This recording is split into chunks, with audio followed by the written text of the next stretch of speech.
Buenas noches. ¿Se ve y se oye?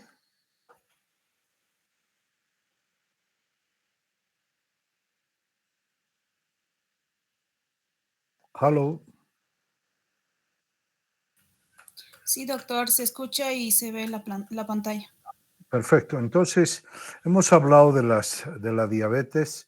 La diabetes en su clasificación, que puede ser diabetes tipo 1, la diabetes tipo 2, las otras formas de hiperglucemia o de diabetes y la diabetes gestacional. Dentro de todo esto tenemos que incluir también a la llamada prediabetes. La prediabetes es un disturbio metabólico que es previo a la diabetes y que da las complicaciones similares a las complicaciones crónicas de la diabetes mellitus. La prediabetes no da complicaciones agudas, pero sí da las complicaciones crónicas. Entonces, la diabetes tipo 1 o es la que cursa con destrucción del tejido pancreático de los islotes, donde hay una ausencia de insulina. Y esta ausencia de insulina hace que no se queme el azúcar con la insulina, sino que se necesitan que se destruyan o se utilicen los ácidos grasos, produciendo una cetoacidosis. Esta cetoacidosis es importante puesto que solo se presenta cuando hay un déficit de insulina.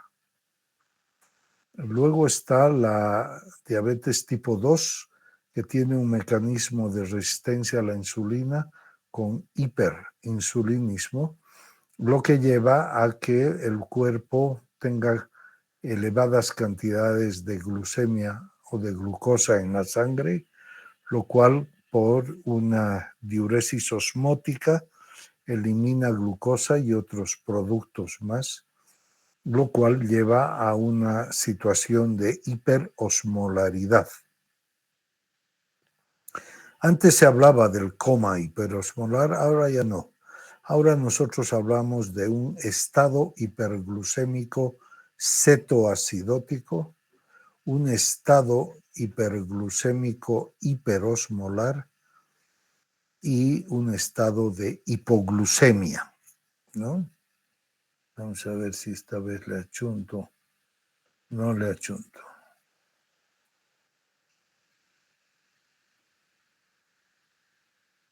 Acá está. Y entonces tenemos como complicaciones agudas en la diabetes estos tres estados. La cetoacidosis diabética se produce por un déficit casi absoluto de insulina. Este déficit relativo de insulina más el exceso de hormonas contrarreguladoras como son el glucagón, las catecolaminas, el cortisol, hormona de crecimiento, hormonas tiroideas, lo cual quiere decir o falta insulina para producir cetoacidosis o falta medianamente insulina, pero más la existencia de estas otras hormonas contrarreguladoras. ¿Y cuándo ocurre esto? Ocurre cuando empieza como un descontrol hiperosmolar, es decir, el exceso de glucagón, el exceso de catecolaminas, llega a estados de hiperglucemia, pero con insulina.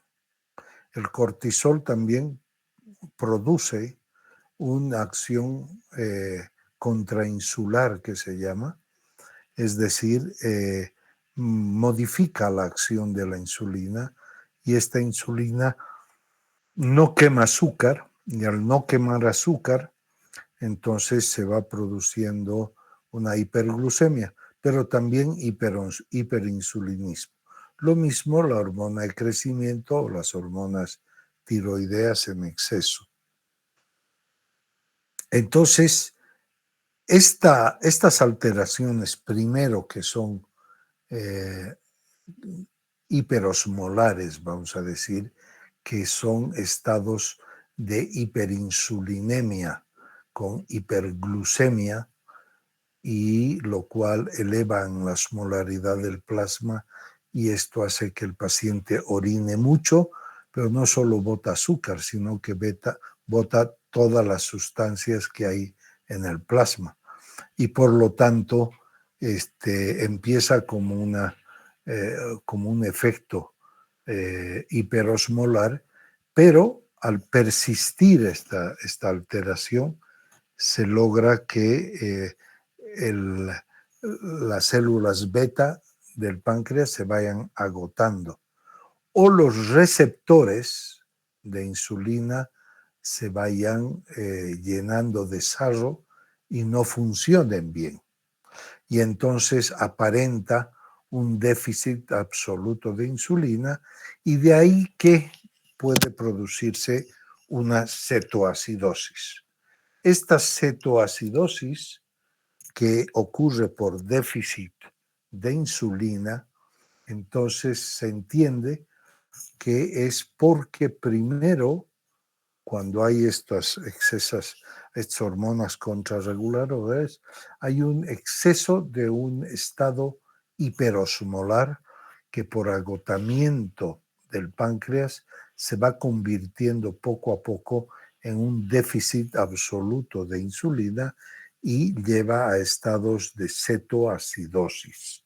Esto hay que recordar porque uno dice, bueno, es una diabetes tipo 2 y nunca va a ser estado de cetoacidosis. Mentira. Sí va a ser. Bien, la cetoacidosis, entonces, con el déficit de insulina, hay una hiperglucemia, y esta hiperglucemia cursa con acidosis por aumento de la quema o destrucción de lo que es el tejido graso, y con aumento de la beta oxidación de ácidos grasos, formando los cuerpos cetónicos. Entonces, al no haber insulina, hay un catabolismo en el hígado, tejido adiposo y músculos, donde cae la reserva de estrógeno, hay una hidrólisis de los triglicéridos, liberando ácidos grasos y glicerol, y hay también movilización de los aminoácidos, produciendo una proteólisis. Los ácidos grasos son fuente de energía que en el hígado van a convertirse en glucosa a través de la gluconeogénesis, pero también hay una cetogénesis. Y esta cetogénesis es lo que va y lleva a lo que es el estado cetoacidótico, ¿no? La disminución de la insulina también lleva a un aumento de las hormonas contrarreguladoras. Estas hormonas contrarreguladoras aumentan la gluconeogénesis en el hígado, aumentando la hiperglucemia. Esta hiperglucemia se encuentra con que no hay mucha insulina para poder quemar la glucosa, y entonces ocurre una liberación de ácidos grasos del tejido adiposo. Estos ácidos grasos van al hígado. Las hormonas contrarreguladoras también contribuyen a la síntesis de ácidos grasos, y en el hígado ocurre una beta oxidación a través de la acetilcoenzima A, que va y satura el ciclo de Krebs, y al saturar el ciclo de Krebs, entonces la cetogénesis se pone en marcha. Y estos cuerpos cetónicos son el acetoacetato, el beta-hidroxibutirato y la cetona. Manifestaciones clínicas: inicialmente polidipsia, poliuria, anorexia, vómitos. Luego entra en un estado de letargia con la respiración de Kushmaul, La respiración de Kushmaul es un tipo de respiración con inspiración y expiración profunda, ciclo respiratorio rápido y está simulado como un estado de hiperventilación, ¿no? Pero con inspiración y expiración profunda. Esa es la respiración de Kushmaul. El aliento a fruta de manzana, hay un estado de deshidratación moderado, porque no hay elevación muy alta de la glucosa en estos casos, produce una hipovolemia, lleva a una deshidratación, pero moderada, no como en el estado hiperosmolar, donde la deshidratación es grave. Hay una característica especial que es el dolor abdominal. Este dolor abdominal es como si tuviera un abdomen agudo y es como un pinchazo que ocurre o con un cólico permanente que ocurre a nivel del abdomen en distintos niveles. Muchos cuadros de cetoacidosis han sido operados pensando en un abdomen agudo y no se han encontrado con nada. También hay una hipotermia y por la deshidratación se puede llegar al edema cerebral. ¿Qué pasa en el coma o estado hiperosmolar? En el estado hiperosmolar es una manifestación más severa de la diabetes mellitus no insulino dependiente o la diabetes tipo 2. Aquí, como su nombre indica, al no ser insulino dependiente, quiere decir que más bien hay mucha insulina. Pero hay unos niveles de glucosa que en el estado cetoacidótico, la glucosa está en 230, 300, más o menos. En cambio, en el hiperosmolar es 1000, 1500, 1800 de glucemia. Hay cantidad suficiente de insulina para evitar la cetosis, pero no para controlar la glucemia. Hay una alta mortalidad, entre un 20 y 50%, porque es característico de los ancianos. Entonces, en el estado hiperosmolar hay un déficit relativo, poco, de la insulina, más bien hay un cuadro de resistencia a la insulina, con hiperglucemia, diuresis osmótica, deshidratación y a nivel plasmático hay una hiperosmolaridad. Entonces, acá no vamos a encontrar aliento a manzana, no vamos a encontrar dolor a nivel del abdomen, pero sí vamos a encontrar mucosas secas, hipotensión, falta de lagrimeo, ¿no? Todo lo que pueda deberse y hacer a el estado de deshidratación. Y el compromiso del nivel de conciencia no es tan rápido como en la cetoacidosis, que realmente la cetoacidosis a nivel cerebral afecta bastante el nivel de conciencia. Bien, hay un aumento de la glucosa en líquido celular, hay un efecto osmótico que lleva y sale agua del espacio intracelular hacia el espacio extracelular. Quiere decir que las células se secan. Cuando se supera el umbral renal, entonces hay una verdadera diuresis osmótica, con pérdida excesiva de agua y sales minerales. Las manifestaciones clínicas del estado hiperosmolar es un estado de deshidratación con hipotensión, sequedad de piel y mucosas, alteraciones hemodinámicas como taquicardia, shock, alteraciones neurológicas como estupor, coma, hipotonía muscular, puede darse convulsiones, no es frecuente, y un estado de alteración a nivel cerebral con la aparición muchas veces del reflejo de Babinski. Hay una hiperviscosidad sanguínea, la sangre es sumamente densa y esto favorece los trastornos tromboembólicos. Entonces la glucemia puede estar, y ahora vamos a hablar de la hipoglucemia. La hipoglucemia entonces ocurre cuando los niveles de glucosa están por debajo de, yo diría, empieza a dar síntomas cuando baja de 60 miligramos de decilitro.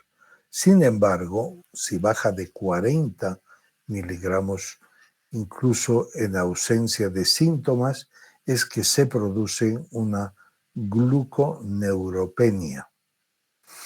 La insulina baja la producción hepática de glucosa, aumenta la utilización de glucosa en los tejidos periféricos, en los músculos sobre todo, y esto hace que se produzca un estado de hipoglucemia, con las hormonas también contrarreguladoras. Las hormonas contrarreguladoras empiezan a trabajar a full y en una primera fase, las primeras que actúan, el glucagón y las adrenalinas, la epinefrina.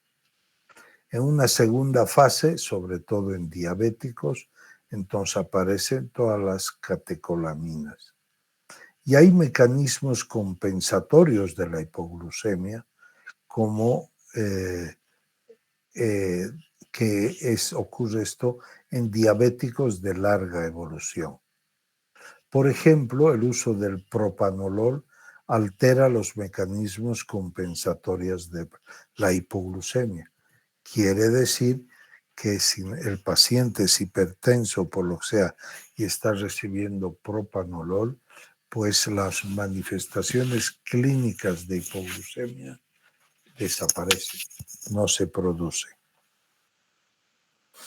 La hipoglucemia, sus manifestaciones clínicas son descarga adrenérgica del sistema nervioso simpático con una neuroglucopenia, con glucemias cuando bajan hasta de 36 decilitros. La descarga adrenérgica del sistema nervioso simpático implica una taquicardia, sudoración, palpitaciones y ansiedad. Y la neuroglucopenia, entonces, fatiga, hambre, trastornos del comportamiento, síntomas visuales, visión borrosa y un estado de coma. Aquí la hipoglucemia sí puede llevar a un estado de coma.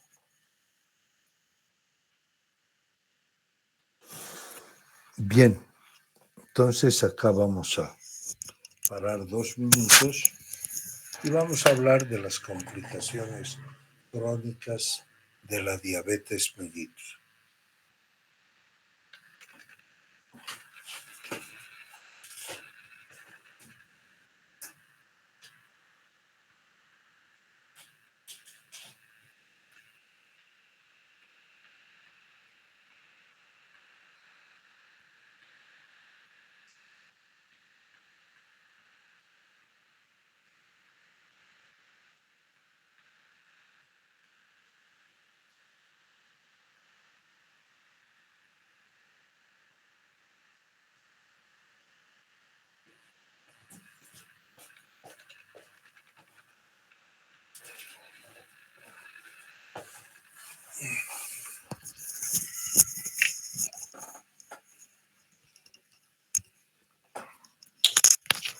Bien, ya estamos de vuelta. Vamos a seguir con las complicaciones en la diabetes mellitus y son las complicaciones crónicas. Las complicaciones crónicas se deben a una alteración que es muy común y que se llama hiperglucemia. Estas alteraciones crónicas son la verdadera causa por la cual nosotros cuidamos al diabético. Es la causa por la cual nos preocupamos cada 2, cada 3 meses de averiguar cómo va la evolución del diabético. Y esto es importante saber porque uno dirá, las complicaciones agudas son resultado del tratamiento mismo de la diabetes. ¿Qué pasaría si nosotros descuidamos el tratamiento de la diabetes? Ocurrirán las complicaciones agudas. Pero si descuidamos en el tiempo la compensación del diabético, entonces aparecen las complicaciones crónicas que son las que lesionan de manera permanente al diabético. Entonces podemos decir que la hiperglucemia crónica aumenta las especies reactivas de oxígeno, llevando a un estado de autooxidación, o sea, los famosos ROS.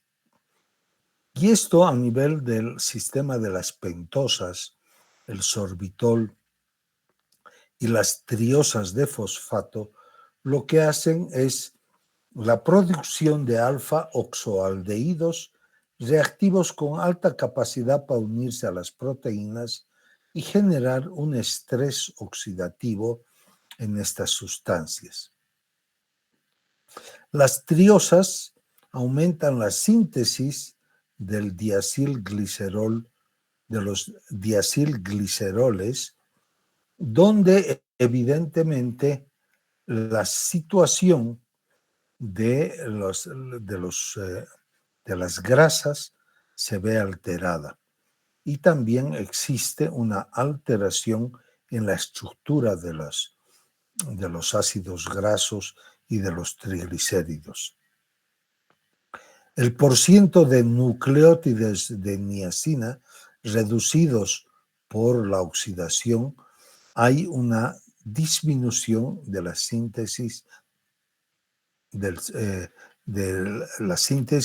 o de los sistemas antioxidantes, lo cual conlleva a una alteración en la transducción de la señal de expresión anormal de genes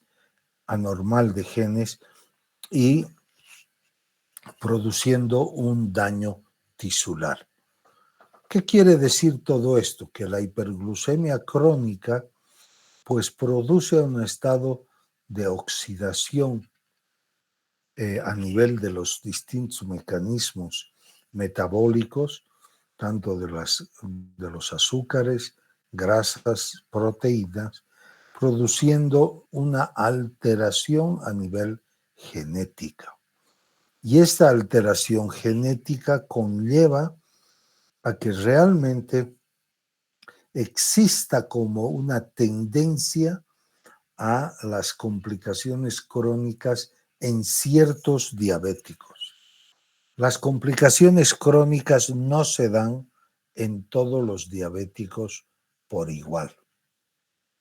Entonces, la hiperglucemia produce un aumento de la actividad de la aldosa reductasa, aumento del diacilglicerol y de la beta-2 proteincinasa C, aceleración de la glicolisilación no enzimática de las proteínas. O sea, el metabolismo de los azúcares está alterado, el metabolismo de las grasas está alterado, el metabolismo de las proteínas está alterado. Y así vemos que la hiperglucemia produce una glucólisis, activa y promueve la vía del sorbitol, La hiperglucemia produce un estado de autooxidación y una glicación, o las proteínas se cargan de azúcar. Y esto hace de que exista un estado de sarcopenia. Sarcopenia, que quiere decir la invasión de glucosa o de grasa al tejido muscular. Entonces, la vía de la glucólisis y del sorbitol va en la formación de las triosas fosfato, y esto va a llevar a una activación de la proteincinasa, activación de estas enzimas y estos productos de oxidación que nos lleva a una expresión genética para la aparición de las complicaciones de la diabetes.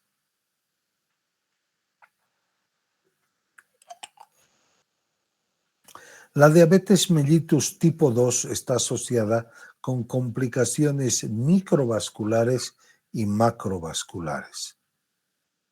Eso no quiere decir que la diabetes tipo 1 no tenga estas complicaciones, pero la diabetes tipo 1 tiene que verse más con las complicaciones agudas y la diabetes tipo 2 más con las complicaciones crónicas.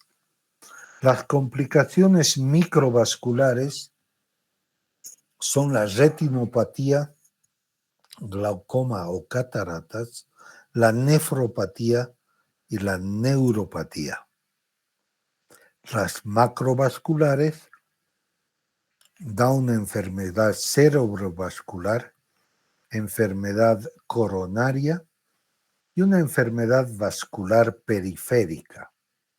La unión de la neuropatía con alteración del sistema motor y sensitivo, la enfermedad vascular periférica, que asemeja a la aterosclerosis de las coronarias, la aterosclerosis del cerebro. También hay una insuficiencia circulatoria a nivel periférico, sobre todo en las extremidades inferiores, que junto con la neuropatía que aparece primero y luego posteriormente la vascular o isquemia circulatoria de extremidades inferiores, van llevando poco a poco al pie diabético. Y el final del pie diabético no es otra cosa que la momificación de sectores distales del pie, es decir, momificación de la punta de los dedos, que va avanzando poco a poco y va subiendo hasta lo que es la rodilla o la raíz de la extremidad superior, de la extremidad inferior, como puede ser, por ejemplo, la región inguinal. Entonces, como microvasculares tenemos retinopatía, lesiones en la retina y en el globo ocular, nefropatía, lesiones a nivel del riñón, como una como nefritis, una nefropatía no es que lleva inmediatamente a la insuficiencia renal, sino lleva primero a un estado de hipoproteinemia o una hipoalbuminemia. Entonces lleva a un síndrome nefrótico antes que a un síndrome nefrítico, aunque al final el nefrótico puede terminar como nefrítico.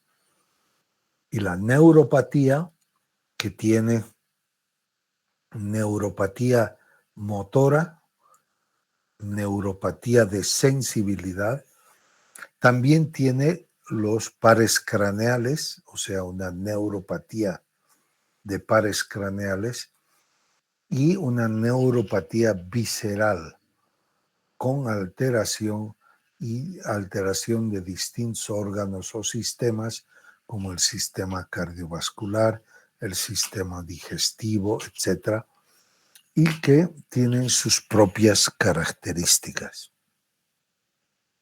Perdón. Las macrovasculares lleva a una aterosclerosis cardíaca, una arteriosclerosis cerebrovascular, hay una arteriopatía periférica y una estenosis de la arteria renal con aneurisma de aorta abdominal. Todo esto se produce porque hay alteraciones de todos estos complejos, desde alteraciones de la coagulación con aumento de los procoagulantes, desequilibrio y producción de endotelina, daño en el endotelio. También hay una alteración, un factor del crecimiento del endotelio vascular, con lo que muchas veces no se puede producir, ¿no?, alteraciones o restituciones de la circulación. Hay un aumento de la matriz extracelular, como la fibronectina, y laminar y colágeno tipo 4. Entonces hay una fibronectina, ¿no?, a nivel del tejido extracelular. Y también aumento de factores de lo que es el TNF-alfa, que es un factor de necrosis y también es un factor que lleva hacia lo que es la acidosis del tejido. ¿Qué es la neuropatía? Es una complicación que afecta prácticamente todas las regiones del cuerpo, afecta al sistema nervioso periférico, en particular el área somática, así como en el sistema nervioso autónomo o vegetativo. Existe sobre todo lesiones a nivel de los axones, ¿no?, aunque también produce, como hemos visto, alteraciones a nivel de la neurona y alteraciones a nivel de los tallos o de los nervios que están inervando a nivel de las extremidades superiores e inferiores. ¿Cuál es la teoría de la neuropatía? La hiperglucemia aumenta la vía de los polioles, aumenta el sorbitol, hay un edema osmático, el mioinositol empieza a actuar en lugar de la quema de la fructosa y hay una alteración de la sodio-potasio ATPasa con aumento del sodio en la región interna del exolema o edema axonal. Hay a nivel del nodo de Ranvier también una alteración. Hay una disminución de la velocidad de la conducción nerviosa. Hay una tumefacción de la mielina y una degeneración axonal por la desmielinización. Uno de los factores que más altera es la destrucción de las vainas de mielina. Entonces, la hiperglucemia persistente también produce una glucosilación proteica no enzimática y no degradable en proteínas asociadas con mielinización de colágeno perineural y del vaso sanguíneo. Hay un deterioro del transporte axonal donde ya no se transporta los estímulos, y hay una función microvascular alterada con una inducción hacia el estrés oxidativo y dando cuadros de neuropatía aguda y crónica. Entonces vemos ahí que donde ocurren las alteraciones es a nivel de estos lugares axonales, son los que se alteran, y evitando la conducción sensitiva o motora. Entonces, la hiperglucemia o déficit de insulina también atacan a los vasa nervorum, y si el paciente además fuma, lleva a una isquemia nerviosa. La hiperglucemia o déficit de insulina produce un metabolismo anormal de ácidos grasos, llevando también a la isquemia nerviosa. Y en la actividad, el aumento de la actividad de los polioles, hay una actividad del óxido nítrico, que también lleva a una isquemia del sistema nervioso. La recaptación de los mioinositoles también lleva a una disminución del mioinositol y taurina de los nervios y causa un efecto de rebote a nivel de los nervios, llevando a una disminución de la función nerviosa. ¿Qué pasa cuando las proteínas se glicolizan? Hay una alteración del transporte axónico con una disminución de la función nerviosa, y cuando hay la formación ya de la estabilización de la neuropatía diabética, una de las primeras cosas que ocurre es el pie insensible. Posteriormente, el pie empieza a tener movilidad, y entonces se producen todas estas alteraciones bioquímicas. Hay una teoría vascular donde la verdadera alteración no es a nivel de los axones propiamente, o destrucción de las vainas de mielina con alteración de los filetes nerviosos. Aquí hay una alteración y microinfartos endoneurales y epineurales. Esta da una insuficiencia microvascular con engrosamiento de la pared del vaso sanguíneo que le lleva a una oclusión, con disminución del flujo sanguíneo endoneural y de la oxigenación. Todo esto conlleva una hipoxia, donde se activa la sodio-potasio ATPasa y en el flujo axonal. La isquemia e hiperglucemia asociada por la peroxidación lipídica y de las membranas nerviosas o células endoteliales tiene efectos deletéreos, porque en el flujo sanguíneo endoneural hay una relación aumentada entre el tromboxano y las prostaciclinas. Y lo que sí se sabe y se ve es que la vasoconstricción produce una mayor agregación plaquetaria. Entonces hay una teoría inmune donde los complejos de ataque de membrana pueden inducir la muerte celular.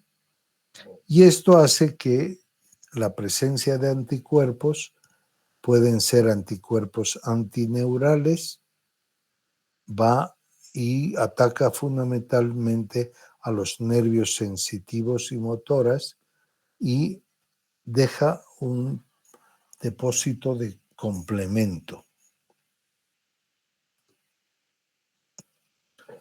Entonces, este es el protocolo de la explicación por qué la diabetes puede alterarse a través del sistema autoinmune. Y entonces tenemos que puede haber una autoinmunidad con glicación no enzimática y aumento del AGE que nos lleva a la producción de anticuerpos y que estos anticuerpos atacan a las fibras nerviosas, sobre todo a los axones, y además contribuyen a la desmielinización. Y esto también, gracias a estos factores, puede haber una regeneración nerviosa con restauración de las funciones. ¿Esto qué va? Que evidentemente en las primeras etapas donde está la complicación del sistema nervioso, la neuropatía diabética, si es al principio, puede aparecer y si el paciente se porta muy bien, entonces hay una restitución de la función neurológica.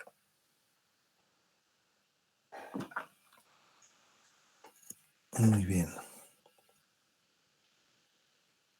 En la clasificación de la neuropatía hay la neuropatía periférica, que puede ser somática, mononeuropatía o amiotrófica. Y la la neuropatía diabética autonómica o visceral, que se los distingue solo a través de pruebas específicas. La neuropatía periférica somática puede ser somática difusa, sensitivo-motora, distal simétrica. Entonces nosotros vemos que la neuropatía somática predomina la afección sensitiva sobre la motora, es decir, primero se alteran las fibras sensitivas y luego las motoras. Hay una pérdida progresiva en los pacientes de estímulos táctiles, térmicos y dolorosos. Entonces, en el sistema nervioso periférico se pierde la sensibilidad, la reacción al calor y aparecen cuadros dolorosos. También existen parestesias y disestesias. Las fibras largas de los axones producen generalmente dolor y pérdida de la percepción de la temperatura. Las fibras pequeñas empiezan con dolor en miembros inferiores, después pérdida de la sensibilidad. La mononeuropatía, afectación en la distribución de un solo nervio. Si están afectados varios nervios en forma simultánea, se considera una mononeuropatía múltiple. Es de inicio súbito con parálisis de la mano o de un pie o de los pares craneales 3, 4 o 6. La miotrófica hay un dolor, atrofia de la cintura pélvica o escapular, hay fasciculaciones musculares, debilidad y desgaste del músculo puede ser simétrica o asimétrica, puede haber dolor en la parte lateral de los muslos, debilidad del psoas ilíaco, del obturador y del nervio aductor. Esta neuropatía o este estado amiotrófico remite de meses a años y tiene una recurrencia en un 20%. Las manifestaciones clínicas son estudios electrodiagnósticos de conducción nerviosa, electromiografía o potenciales, se estudia la latencia, la velocidad de conducción, la amplitud del potencial de acción y registro del potencial. Es decir, en las manifestaciones, en el diagnóstico están las manifestaciones clínicas de dolor o disestesias o disminución de la capacidad motora. Con eso se lleva a estos estudios electrodiagnósticos de conducción nerviosa, electromiográfica o potenciales evocados. Se estudia la latencia, velocidad de conducción, amplitud del potencial de acción y registro del potencial. Se puede hacer biopsias de nervios para medir los niveles de sorbitol. La neuropatía diabética visceral puede involucrar a todo el sistema nervioso autónomo o solo algún órgano de preferencia. Sin embargo, hay una anhidrosis de las extremidades inferiores, hay una hipotensión ortostática, hay una disfunción sexual con alteraciones en la motilidad de la vejiga, esófago, estómago, vesícula, intestino delgado y colon. Entonces puede haber alteraciones a este nivel, pero nosotros al buscamos de preferencia la más importante o la única que existe, ¿no?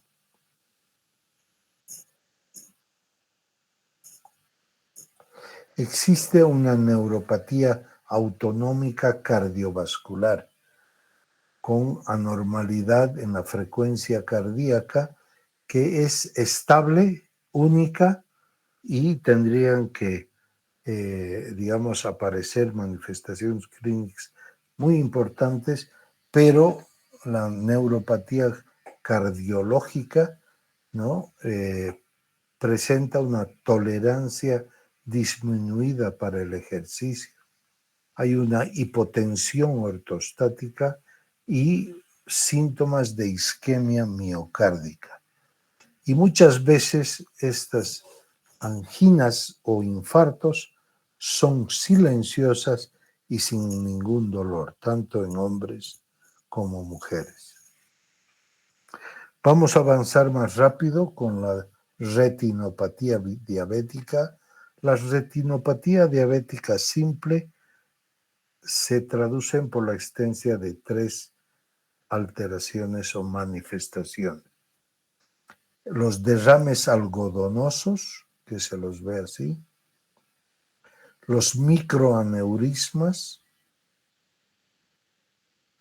y acá nada raro que haya habido una hemorragia.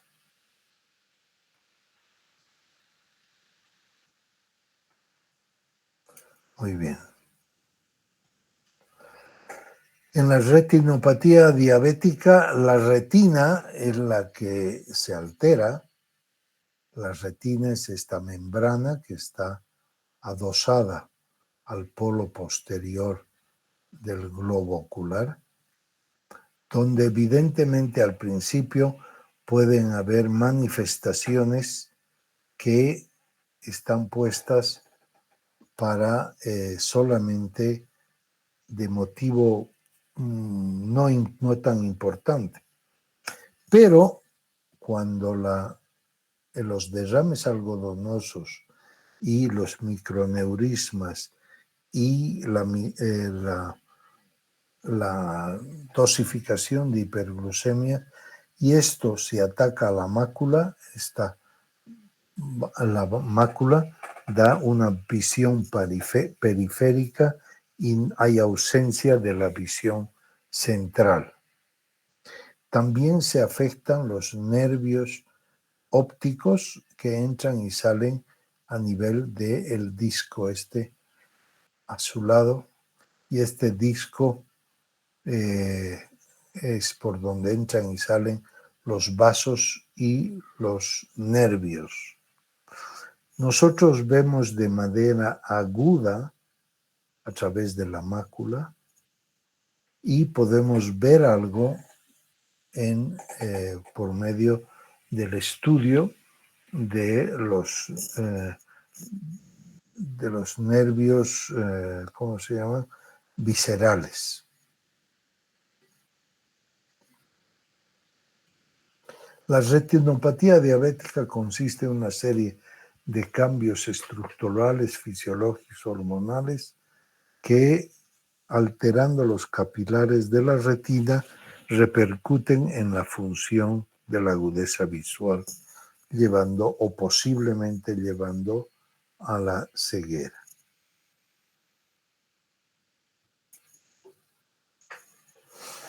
La clasificación se clasifica en retinopatía diabética no proliferativa y la retinopatía diabética proliferativa. Entonces, nosotros tenemos acá en una retina normal la mácula, el disco óptico, los vasos que van y vienen, y estos vasos son los responsables porque al haber infartos o al haber edema de la papila, entonces este centro, que es el centro de la visión normal, va perdiendo sus características, ¿no? Y aquí vemos, por ejemplo, exudados, ¿no? Miren la diferencia entre esta y esta otra mácula. Y entonces la idea es entrar y por medio de equipo especial el poder separar y evitar que haya un mayor decaimiento a nivel de este punto del disco óptico. Acá nosotros vemos derrames. Es también lo que sabemos exudados. Y entonces hay factores que favorecen la evolución de la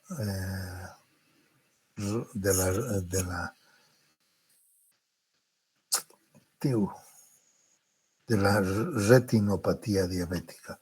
Están los niveles de hiperglucemia, de hiperlipidemia y de la presión arterial. Esos son factores que están ahí puestos. Y en las alteraciones fisiopatológicas en la retina tenemos la formación de microaneurismas, la permeabilidad vascular excesiva, dando los derrames, la oclusión vascular cuando se altera el disco óptico, proliferación de nuevos vasos y tejido fibroso en la retina.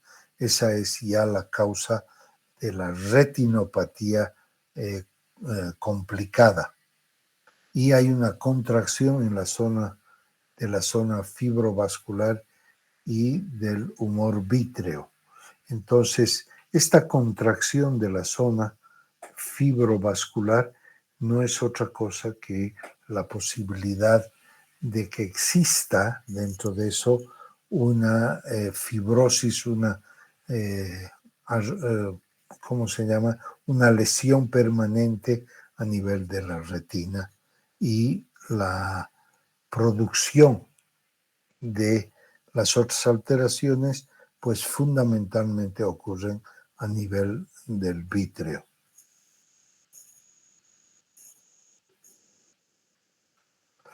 En el fondo de ojo, por la hiperglucemia, hay por vía poliol radicales libres y la proteína sinasa C. Hay una disfunción endotelial, alteraciones múltiples con disfunción plaquetaria, actividad procoagulante, etc. Existe, aparte de la hiperglucemia, un estado hipóxico, ¿no?, con sus características, y estas alteraciones tanto de hiperglucemia o de hipoxia aumentan la permeabilidad capilar, produciendo edemas y exudados duros. Hay que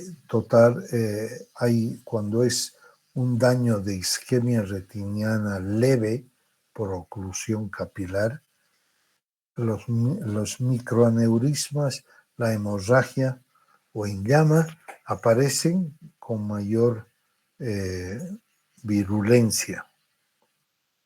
Cuando la isquemia retiniana es moderada, hay hemorragias múltiples, exudados algodonosos, alteraciones venosas y bucles. Y existe una etapa que se llama la preproliferativa, que eso podemos ver después de ver un poco la diabetes tipo 1.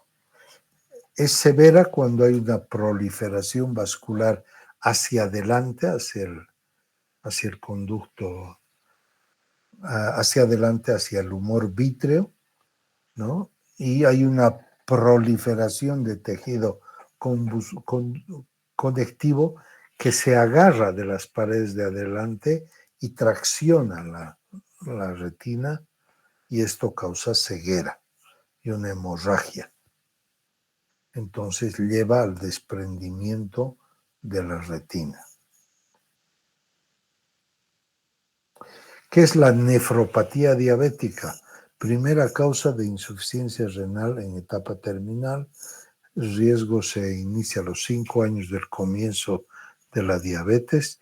El 75% son diabéticos tipo 1 y porque van más pronto al síndrome nefrítico y a la insuficiencia renal crónica.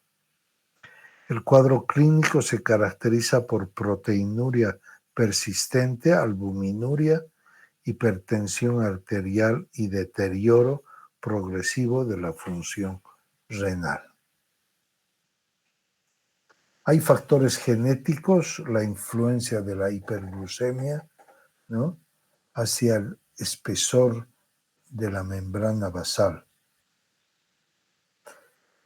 Y hay un equilibrio entre lo que es el aumento de la síntesis mesangial y disminución de la degradación mesangial. Entonces, la hiperglucemia nos aumenta el sorbitol y también nosotros podemos, por medio de la proteincinasa, el producir cierto tipo de fruta, de exposición de fruta, y esto hace que evidentemente exista una alteración a nivel endotelial de los factores de crecimiento, de las endotelinas y de las citoquinas. Entonces, cuando existe una alteración en el equilibrio del aumento de la síntesis mesangial o degradación mesangial, entonces hay una acumulación del mesangio, hay un aumento de espesor de la membrana basal y esto se llama la glomeruloesclerosis. Entonces, en la patogénesis, la hiperfiltración a nivel del glomérulo renal, o sea, cuando filtra demasiado y existe una cuantificación de lo que es el gasto o la movilización del líquido renal, pues podemos hablar de hipertrofia glomerular y renal con hipertrofia de las células mesangiales, acumulación de la matriz, engrosamiento de la membrana basal y alteraciones de la barrera de filtración glomerular. Entonces existe una normoalbuminuria de 0 a 30 miligramos por decilitro. Hay una microalbuminuria de 30 a 300 microgramos. hay una macroalbuminuria de más de 300 miligramos por decilitro y está siempre la proteinuria que trabaja presentando mayor flujo.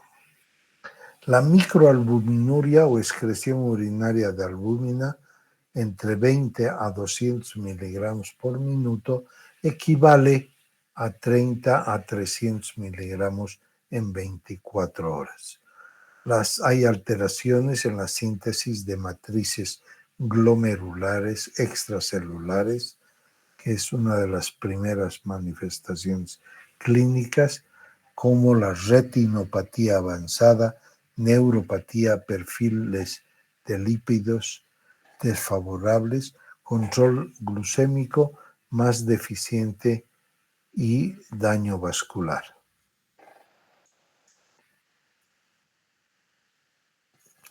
Clasificación de Mogensen, en la cual en etapa 1 dice hipertrofia, hiperfiltración. Etapa 2, lesiones extracelulares con microalbuminuria.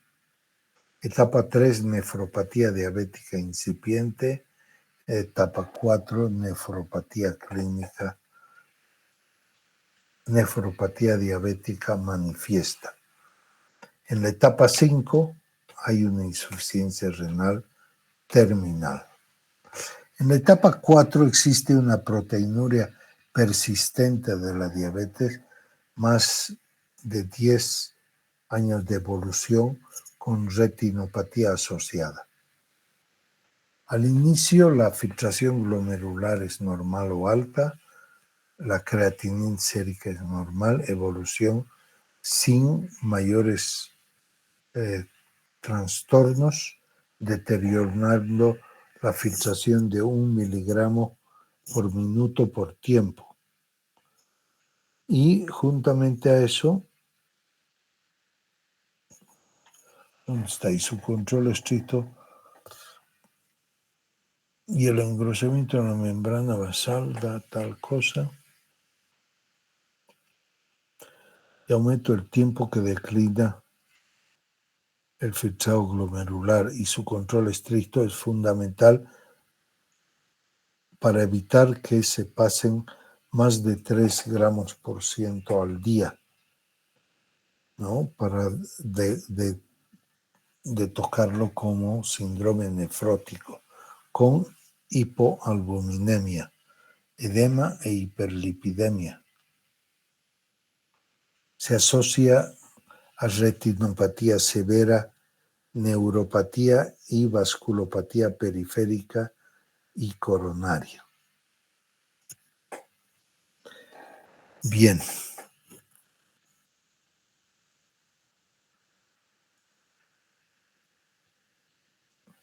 El pie diabético, ¿en qué consiste? Es un conjunto de lesiones tróficas digitales de los miembros inferiores cuya aparición depende de la neuropatía y de la angiopatía diabética. Las lesiones principales son úlceras, supuración y gangrena. Las causas desencadenantes son los traumas y las infecciones. Las enfermedades predisponentes como la neuropatía y la macroangiopatía son las que permiten que las primeras puedan producir las alteraciones. No me gusta. Fisiopatología del síndrome del pie diabético. Entonces, cuando hay una angiopatía, y acá hay una neuropatía,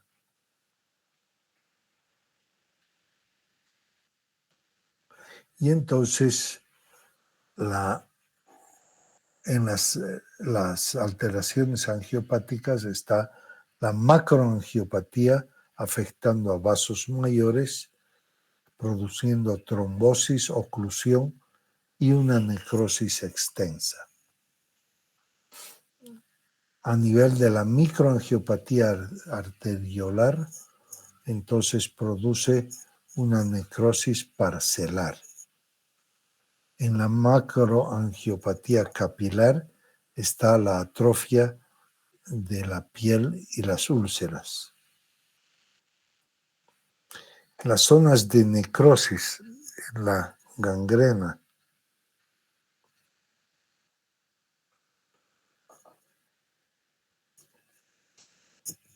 Entonces, hay zonas de necrosis que nos llevan a la amputación menor, la amputación. Y esto es porque una vez que existe la gangrena, la solución es la amputación, ya que no hay regeneración de tejido.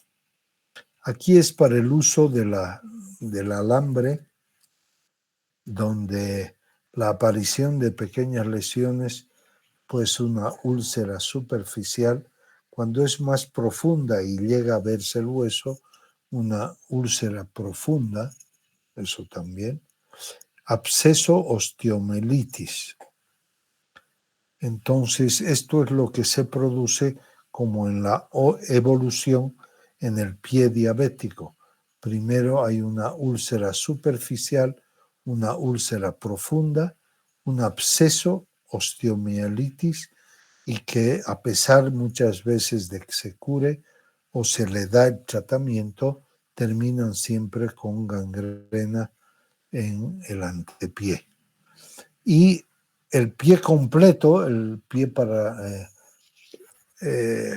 que es una mezcla de lo que es la funcionalidad vascular. Entonces, en el pie completo pueden haber lesiones o pueden haber heridas que no las tomamos en cuenta porque vamos a concluir en lo que es el reconocimiento de las ferias. La clasificación para el pie diabético, la clasificación de Tampico, ¿no? Está de esta manera, donde existe un factor predominante angiopático, neuropático o mixto, que es isquémico neuropático o neuroisquémico.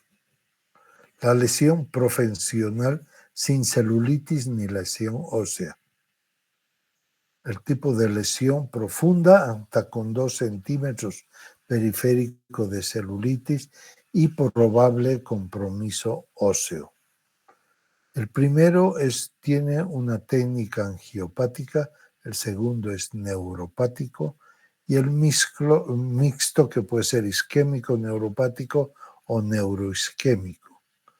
Entonces la lesión superficial sin celulitis ni lesión ósea, habrá que verla y dar una opinión de una lesión profunda hasta de 2 centímetros periféricos de celulitis y probable compromiso óseo. El tipo de lesión C involucra todos los planos, mayor de centímetros de celulitis, pus, necrobiosis y afección ósea. La clasificación de Wagner, grado 0, ninguna lesión, pie de riesgo. El grado 1, úlceras superficiales. El 2, úlceras profundas. El 3, hay una úlcera profunda más un absceso. El 4, hay una gangrena limitada y la gangrena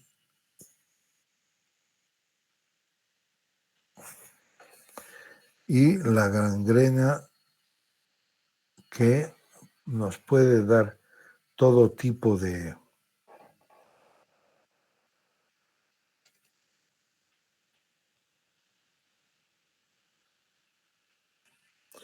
muy bien. Y la gangrena extensa que va a afectar a gran parte del pie y cuyo tratamiento solamente es la amputación. Muy bien. Hasta ahí, entonces, vamos a ver y terminar con las complicaciones crónicas de la diabetes. Hemos visto primero las complicaciones de la diabetes, complicaciones agudas. Luego hemos repasado las complicaciones crónicas hasta la existencia del pie diabético. Muy bien, entonces con eso concluimos. Mañana vamos a hacer una sesión de insulinoterapia y el día miércoles terminamos con una sesión de lípidos. Entonces, nada más, muchísimas gracias.